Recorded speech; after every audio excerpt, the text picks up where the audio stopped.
Welcome to HDTV. You're now rocking with your boy.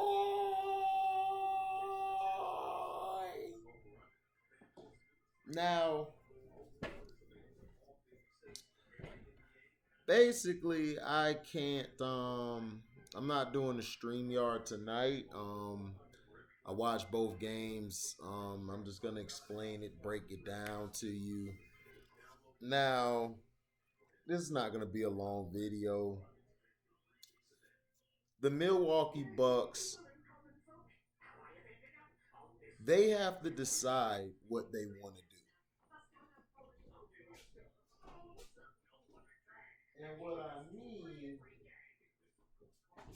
And what I mean by what they want to do, they have to decide. Do they want to be champions or do they just want to be a regular season team that gets to the playoffs? And to me, Giannis' career looked like it might be like Dirk Nowitzki's. Dirk Nowitzki every year got to the playoffs, they just didn't make it. Every year they would lose. They got to the championship, but that was after a while, after being bounced in the first and the second round and things like that. And then he finally broke through and won a championship, which they swept through the West. They were losing, and then they started hitting threes to take the game against the Blazers. Then they swept Kobe's Lakers. Then I believe they beat OKC to get to the championship, and they beat Miami. So to me, Giannis is gonna be like Dirk Nowitzki. It looks like. Giannis' thing is he has to work on his free throws.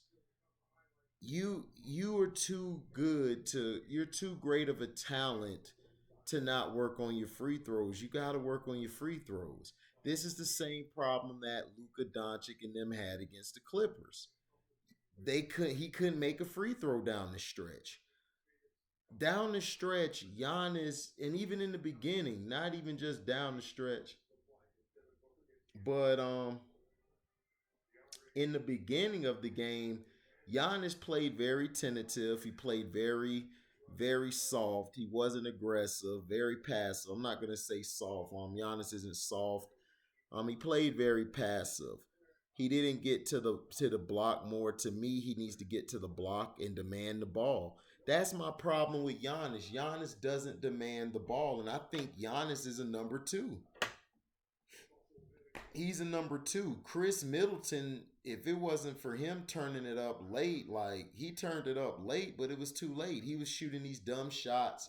Drew Holiday is playing horrible. I don't know what the game plan is. Mike Budenholzer, if he doesn't get this team out the second round, he needs to lose his job. As a coach, you have got to put your players, you have to tell your players, look, you guys have got to get down in the post. You guys have to move the ball. The Milwaukee Bucks were settling for too many threes. They were doing too much one-on-one. You thought they were the Brooklyn Nets, and the Brooklyn Nets were them. The Brooklyn Nets was just moving the ball. Kyrie Irving played the best basketball so far of the season. He did not force shots. He actually played within the game plan. He was playing point guard. He was moving the ball around. Joe Harris got some shots off. Bruce Brown and Blake Griffin, those two guys, with their defense as well as their energy and their scrappiness, is able to bother Giannis and the other guys. Kevin Durant he's been giving Brooke Lopez problems. Brooke Lopez down low. Kevin Durant has been getting physical with him. He's been cutting him off to get set up in the post, because usually when you're trying to get set up, you fight through the defense and you get set up. He's impeding his progress, so that's forcing Brooke Lopez to shoot the ball more from the three or knock him over. And to me, the Bucks just haven't been attacking the basket, and this is going to be their problem. The Milwaukee Bucks, they're playing like the same Bucks that we've seen them play like. And it's frustrating because you're so bent on, man, I want this team to do well, or man, I think this team could be great. and then they just fall flat. The supporting cast, Forbes, Bobby Portis, man, all of them, Brooke Lopez, they fell short. Connaughton, they did not have a good game. They played terrible. They were missing shot after shot. They were shooting too many threes. The Bucks just does not know how to use their size. They don't get the ball inside enough. Drew Holiday and Middleton have got to play better. They got to play better. DiVincenzo is going to be missed this series because what DiVincenzo could do is attack the basket. He can get to the second level and he could also shoot the three and he makes better decisions. So without him playing, it kind of hurts them. Defensively, the Brooklyn Nets defensively are taking them out the game. The Brooklyn Nets are rotating well. What they're doing is they're putting Blake Griffin on Giannis. Okay, Blake Griffin is on Giannis, and what Blake Griffin is doing, he is pushing Giannis. He's getting physical with Giannis, and he's fouling Giannis. He's putting Giannis Antetokounmpo on the line. He's making it hard for Giannis to get his shots off. Giannis, he'll settle for a three, but not too much. He'll hit the mid range. But the thing is, Giannis, they're finding a way to stop him.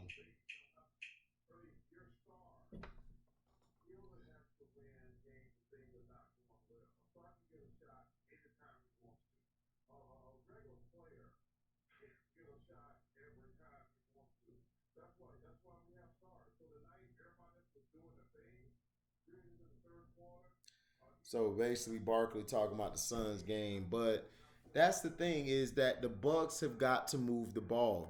I don't know what the game plan is. They didn't move the ball. Drew Holiday he's playing terrible. He's settling for bad shots. When he started going inside, it was too late. Y'all were getting blown out. If y'all would have did that from the beginning, the game would have been easier for you. But you guys weren't even trying to do well. Y'all were trying to shoot threes. You cannot go clip for clip with the Brooklyn Nets. You can't. And the Bucks, they just look like the same old team. Giannis is starting to look like a number two. I think he's a number two. I don't think they have a one on the team. Seriously. PJ Tucker got into foul trouble. KD gave, I thought a couple fouls were ticky tack. I think they shouldn't have been called on PJ Tucker. But Tucker got to be careful, man. You can't get frustrated when you get a foul called against you. You got to keep your cool. This has always been PJ Tucker's problem. He loses his cool too much. You got to keep your cool. They're going to give KD those calls. But just keep playing physical. Do what you can do. But Giannis got to step up. Giannis has got to step up. He has to take the time to shoot extra free throws, man. It is, look, you're an NBA player getting paid this money. It should be no excuse for you not making your free throws. And that's the way it's looking. And Giannis has to get in the block. They need to put him in the blocks and let him operate. Him and Brooke Lopez should be on the blocks. And they should be pounding the inside. They should pound the inside. Force the Brooklyn Nets to stop you. Now, the Brooklyn Nets bench with Mike James, oh my gosh, he is the difference maker. He is coming off the bench. He is running the flow of the offense. He's speeding the pace up. He's moving the ball around. He's hitting big shots. He's getting the ball to his guys on the perimeter as well as inside. They are causing problems. Nicholas Claxton, he's just been awesome. He just continues to be tough to guard.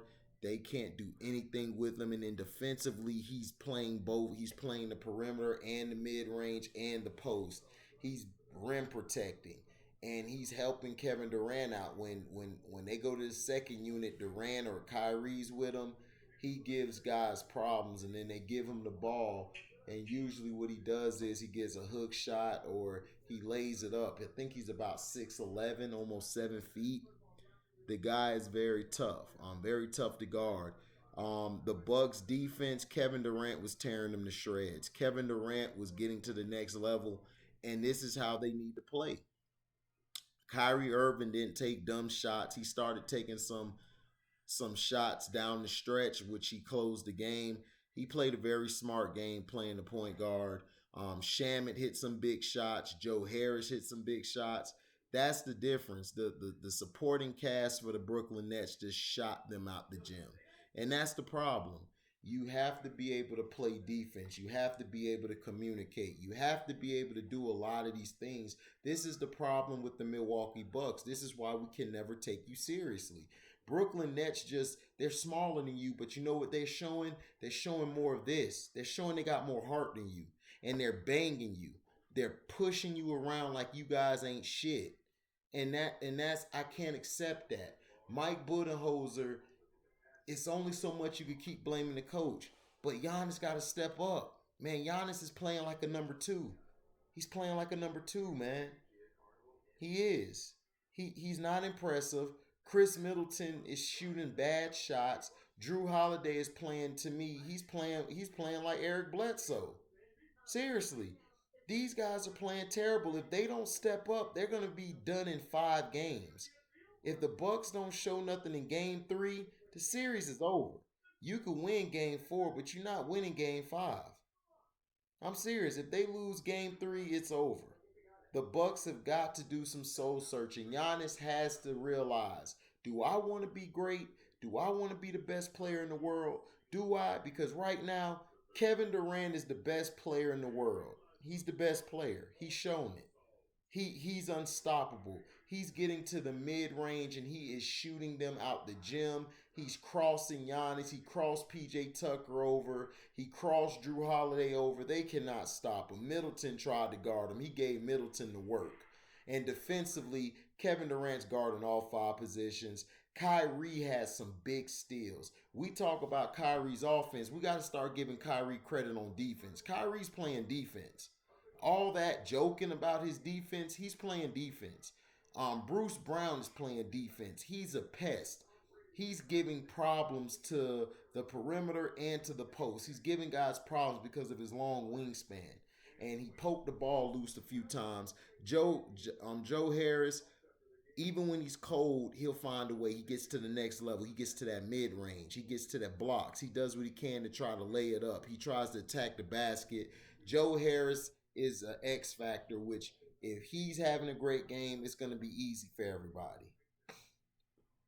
So to me, I give that game a B minus because the A comes from the Bucks. I mean the Nets. The F comes from the Bucks, and plus it just showed you that the Nets without James Harden, they're still tough to beat, and they proved Charles Barkley wrong. Barkley saying, "Oh, KD and Kyrie can't make them guys better." Well, they did.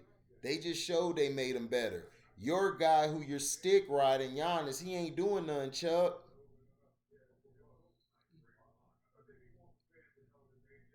He not playing well.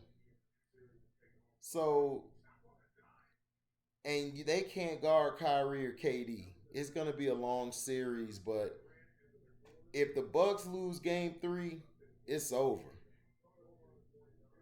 And Blake Griffin hit some big shots. Man, kudos to Blake Griffin, man. I'm proud of Blake. Blake got away from Chris Paul, and he's been doing what he got to do. And he had a nasty dunk when he went up. Giannis rethought going up, and he boomed it. So these guys are tough, man. Kevin Durant just put the nail in the coffin in the second half. It wasn't even close. He was crossing them, doing the floaters in the lane. This dude's 7 feet doing floaters in the lane. And then he just was giving Giannis the business, and he gave everybody the business. He just gave everybody the business, and Kyrie was just stopping on a dime, wetting shots, just put them out their misery. So it's tough, man. It's ugly right now, man. But like I said, I'm finna root for the I'm rooting for the Nets because they got screwed. I picked the Bucks in 7. It's not looking like it'll go 7, but it could. Like I said, if the Bucks win game 3, then they will definitely make this a series. But if they lose game 3, it's over. But they lost game 2, and the Nets play great on the road. Brooklyn loves playing on the road. So we'll see, man. I don't know. But the Bucks, Giannis is a number 2, man. He's really disappointed me. Now the next game was the Suns and the Denver Nuggets. This game was great. I give this game an A plus until the second half. It was an A plus, and in the second half came the Phoenix Suns. Aiden and Yoke Joker are going to basically be going back and forth. They're gonna go back and forth. They're gonna bump heads. They're gonna Aiden did a great job on Joker, rim protecting as well as defending him outside. Jay Crowder great on the switches. Every team Jay Crowder goes to seems like the defense gets better. And that's who the Miami Heat were missing this year was Jay Crowder. They needed Jay Crowder against the Bucks. If they would have had Jay Crowder, they would have beat the Bucks because that would have been an extra guy defending. Jay Crowder could defend the post and the perimeter. Chris Paul was throwing the game early, but it didn't matter. Miles Bridges, Devin Booker just went crazy. They just went crazy. You can't guard them. Michael Porter Jr. did good early, but late he was fading and he got taken out because JaMychal Green played better defense than him. This is where the Nuggets are going to miss Jamal Murray. If Jamal Murray was in this game, I don't know if the Suns win because I think Jamal Murray could match Devin Booker's back and forth. Devin Booker is growing on me, man. I'm starting to love Devin Booker. Devin Booker is doing something that I've been begging him to do. He's playing defense and he's not shooting dumb threes. He's actually going to the post, fade away, throwing floaters up, or he's doing turnaround jumpers, and he is making the Denver Nuggets pay. Booker could get to the next level. Now, when Cameron Payne came in, Cameron Payne changed the whole outcome of the game. There's nobody on the Nuggets that can stick Cameron Payne. That's going to be a problem. Cameron Payne could get to the next level and he could score, he could pass, he knows how to facilitate defensively. He's a pest. He was given the one dude, Capazzo, I think that's his name. Capazzo did good for the Nuggets. He was giving Campazzo problems. The Nuggets were hitting big shots. Millsap did good off the bench. JaMychal Green hit some big shots down the stretch, but Chris Paul took the game over in the third and the fourth quarter. Fourth quarter, he took over. He hit some big mid-range shots. Then he hit the three-pointer up top, being guarded. He hit the three, and he looked at the Nuggets bench talking trash like Chris Paul does. This series, basically, I think is going to go 7. I think the Nuggets and Suns are going to go 7. The Nuggets, they shot too many damn threes, and this is my problem with the Denver Nuggets. The Nuggets get too comfortable with shooting jump shots instead of attacking the basket. Joker has got to demand the ball down the stretch and attack the basket, and he has got to stop crying like a little bitch when his ass gets fouled. You got to go play, man. This is the playoffs. There's no more of them ticky-tack fouls that's going to be called. The Nuggets, but the Phoenix Suns, man, they were live in Phoenix, man. Phoenix was cracking. That crowd, man, that is probably the best crowd like this year so far I've seen. They was rooting like hell. They were crazy. They were like some dogs out there. Devin Booker, man, he really turned it on. He hit some big shots. He hit a big three in the third quarter to get the lead back, and then after that, it was over. The Suns never looked back. Defensively, the Suns were switching. I think they need to switch a little more. The Denver Nuggets defensively. This isn't the Blazers, man. Y'all got to switch because these guys can hit shots. They were leaving guys open and they were nailing them. Jay Crowder hit 2 big shots. Torrey Craig, remember him because remember he played in Milwaukee last year. He originally played with the Nuggets. He is playing his ass off. He gave the Nuggets business. He called an alley oop and dunked it, hit a three, but the Nuggets, I felt like they should have kept Jeremy Grant. They should have let Millsap walk, and they should have kept Jeremy Grant because I think Jeremy Grant in this series would have been intricate to guard Devin Booker. They don't. Aaron Gordon is doing okay. Gordon, I like that. The next game, they need to start throwing it to Aaron Gordon in the post and let him operate. Aaron Gordon, that's one thing about Aaron Gordon. He is tough to guard in the post. He's very strong. He has good footwork. He could get to the left or the right, and he could score. So they need to give him the ball more. And Joker also. Joker was balling. Joker got to get more physical, and he needs to demand the ball more. And that's been my problem with Joker. Joker sometimes gets lackadaisical, and he just looks like, man, he's disinterested if he doesn't get a call. And to me, that's dumb. But this game I gave a B minus as well. It was an A, and then the second half, like fourth quarter, it got bad because the Nuggets. But it was entertaining, and it was a good game. I say a B. I give it a B or a B plus, even though the score doesn't give it justice. I give it that because they actually played great, man. The Suns look good. The Nuggets look good. To me, this could go 7. This was a great night. The Bucks. I don't know what's wrong with them, but the Nuggets, I think the Nuggets could bounce back. I think the Nuggets could steal game 2. I think they could steal game 2 if they play their cards right now. I got to see, you know, I got to see something. NBA. Okay, that's Monday. Which is day? So Tuesday, we got the Hawks at Philly. And game 1, Clippers at Jazz. Now, the Hawks at Philly. If Philly plays like they did in the second half and put the pressure on Trae Young full court and trap him to get the ball out, Philadelphia will win this game, and it will be 1-1 going back to Atlanta. But if Philadelphia allows Trae Young to get to the next level and have fun out there, it's going to be a long series, and Philadelphia will lose the series. Seriously, they have got to win tomorrow's game. Ben Simmons needs to play less. They need to play Maxey and Thibault. I think they need to put Thibault in the starting lineup and let him guard Trae Young. He guarded Trae Young the best. Him and Maxey did a good job on him. Atlanta just need to keep doing what they're doing, get Trae to the next level, and let them operate, and the Hawks will win the game. Now, Clippers at the Jazz. This is going to be interesting because it's going to be like this. It's Utah and their numbers, they're 9 or 10 deep going against the Clippers 8 deep. Will they win because they're deeper?